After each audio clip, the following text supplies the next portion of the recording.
T'as cliqué sur cette vidéo parce que tu stagnes depuis 3 ou 4 mois au bench et t'aimerais bien résoudre ce problème. Dans cette vidéo, je vais t'expliquer pourquoi, mais surtout comment tu vas pouvoir résoudre ce problème et tu vas voir que c'est beaucoup plus facile que ce que tu penses. I heard they checking for me, no one checking on me, so I had to go run up a check. I got the message on me, ain't no flexing on me, my attorney gon' call and collect.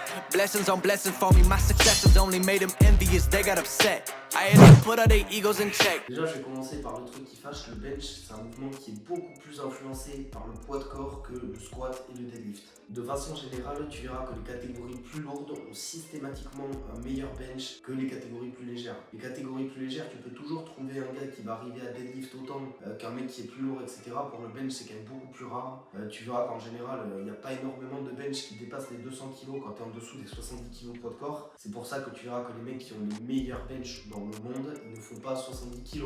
Ils font tous 140, 150, 160 kg. C'est des monstres. Donc le poids de corps, il faut bien que tu comprennes que c'est un facteur qui est vraiment essentiel pour avoir un gros bench. Donc personnellement, ce que je te conseillerais, c'est de prendre un petit peu de poids. Donc je sais forcément que si tu es en force athlétique, tu as des catégories de poids à respecter, évidemment. Ce que je veux dire par là, c'est que si tu es en 74, je te conseille quand même de monter à 78. Là, probablement, tu t'es dit, madame, il est complètement débile, ce mec, il me dit de faire en 74, il me dit de monter à 78. Je te dis à 78, 80, à peu près en off-saison. Donc forcément, quand tu vois que ta compétition arrive, tu perds du poids lentement, ou en tout cas, tu fais comme moi, par exemple, une crash diète en une semaine pour être au poids. Ton objectif, si tu veux, c'est d'être un maximum de temps dans un poids de corps qui est élevé, déjà parce que même pour ton deadlift et ton squat, ça va un petit peu t'aider, mais également sur ton bench, c'est ultra important le poids de corps, comme je te l'ai dit. Donc ton objectif, c'est vraiment de maintenir ton poids de corps le plus lourd possible, entre guillemets, le plus tôt possible d'une échéance. Le poids de corps sur le bench, il va pas simplement affecter ton énergie et ta récupération, il va aussi et surtout affecter tes leviers. C'est-à-dire, si tu prends du poids, même si forcément tu t'en rends pas compte et que c'est un tout petit peu,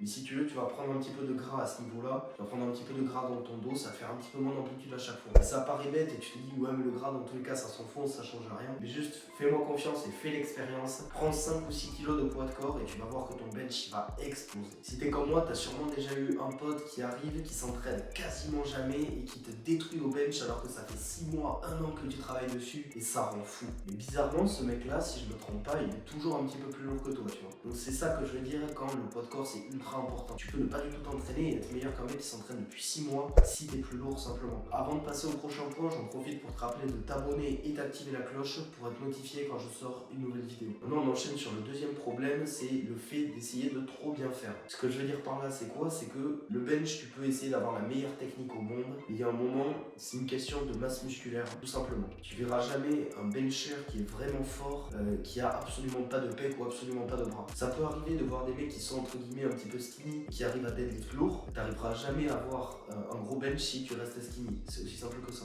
Même les gens que tu peux considérer skinny qui ont un gros bench, pour leur catégorie de poids, ils sont énormes. Donc le truc pour remédier à ça, c'est quoi? C'est simplement intégrer davantage de volume. Au lieu de focaliser sur ton Larsen tempo, prise serrée, 7 secondes négatives et 4 secondes sur la montée, focus peut-être un petit peu plus sur du développé couché haltère, du développé incliné et tout simplement davantage de mouvements d'hypertrophie, vraiment davantage d'accessoires et faire des variantes vraiment focus pour prendre de la masse musculaire. Donc éventuellement faire du tempo, 3 secondes négatifs et remonter, ça c'est vraiment pas mal pour prendre de la masse musculaire. Et tu veux pas commencer à faire des mouvements extravagants, l'objectif c'est juste de prendre de la masse musculaire. Donc évidemment ta technique tu veux toujours l'optimiser, je te dis pas d'arrêter le bench de compétition ou quoi que ce soit, c'est absolument pas ce que je dis, que au lieu de faire énormément de mouvements qui ont pour objectif de te faire améliorer ta technique, avoir un petit peu plus de stabilité ou je sais pas quoi, vraiment focalise sur le truc le plus important, à savoir prendre de la masse. Donc maintenant tu commences à comprendre pourquoi je suis absolument pas un fan du SBD, parce que le SBD pur, en tant que débutant en tout cas, et même intermédiaire,